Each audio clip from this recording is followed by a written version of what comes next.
Menulis cerita adalah sebuah seni yang menggabungkan elemen-elemen naratif untuk menciptakan alur yang kohesif dan menarik. Penulis pemula seringkali menghadapi tantangan dalam mengembangkan cerita yang tidak hanya enak dibaca, tetapi juga memiliki kedalaman emosional dan logika naratif yang kuat. Oleh karena itu, penting bagi mereka untuk mempelajari keterampilan dasar dalam menulis. Berikut ini saya akan berbagi tips cara menulis yang baik untuk menghasilkan cerita yang menarik.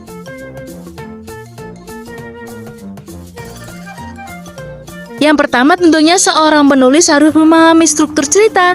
Struktur cerita merupakan kerangka yang digunakan untuk menyusun dan mengatur elemen-elemen naratif dalam suatu cerita. Struktur yang baik membantu penulis menyampaikan alur cerita secara logis dan menarik.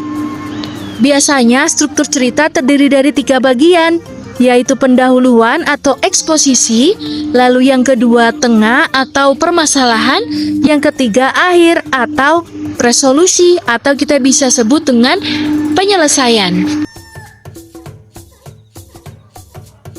Yang kedua, tentunya seorang penulis harus bisa mengembangkan karakter, karena karakter yang kuat dan realistis merupakan kunci untuk menarik minat pembaca. Seperti detail fisik atau kepribadian, latar belakang dari karakter, dan interaksi dalam dialog yang akan menguatkan dari karakternya. Lalu yang ketiga harus bisa menentukan sudut pandang atau point of view. Sudut pandang sangat mempengaruhi loh cara cerita disampaikan dan diterima oleh pembaca. Sudut pandang ini terdiri dari beberapa bagian.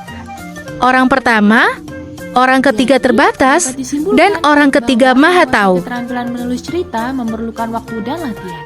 Dengan memahami struktur cerita, mengembangkan karakter yang kuat, menggunakan sudut pandang yang tepat, seorang penulis dapat meningkatkan kemampuan mereka dan menghasilkan karya yang mengesankan.